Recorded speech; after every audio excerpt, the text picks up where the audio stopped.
Шенеунікке іс-сапар шығындарына берілген ақшаны өз қалауы бойынша жұмсауға рұқсат етілген. Қатаң есеп беру алынып тасталды. Бұрын мемлекеттік қызметкерлер үнемдеу үшін түрлі тәсілдерді қолданған. Сотрудник, прибывший на командировку, Іс-сапарға келген қызметкер пәтерді 5000 теңгеге жалдауға келіскен, ал есеп-шот фактурасына 7-8 мың теңге деп жазған. Қазір ол жойылды. Іс-сапарға келген қызметкер жалған есеп-шот фактурасын жасамайды. Енді бухгалтерияға факт бойынша есеп береді. Тек іс-сапар мөрі мен шығу уақыты керек. Сонымен қатар инспекторлар мен басқа да тексерушілердің аудандарға сапарлары әдетте мол дастарханнан басталды. Сыбайлас жемқорлыққа қарсы агенттіктің бейінді департаментінде басшылар қол астындағылардан, тіпті қызмет көрсетушілерден үстелге ақша жинағанын айтты. Мұндай жағдайда шағымдануға кеңес беруде. необходимо сообщить на наш WhatsApp линию. Міндетті түрде 8-747 404 14-24 нөміріне хабарласу керек, және жалғыз республикалық қол орталық нөмірі 14-24. Осында да хабарлама жіберуге болады. Хабарлама автомат түрде бізге жөнелтіледі.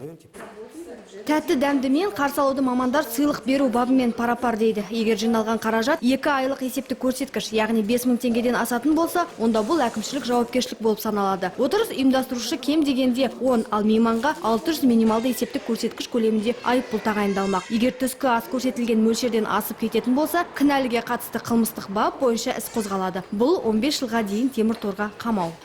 Самал Бергібаева, Тимофей Голев, Валерий Павлов, Ирбис телекомпаниясы.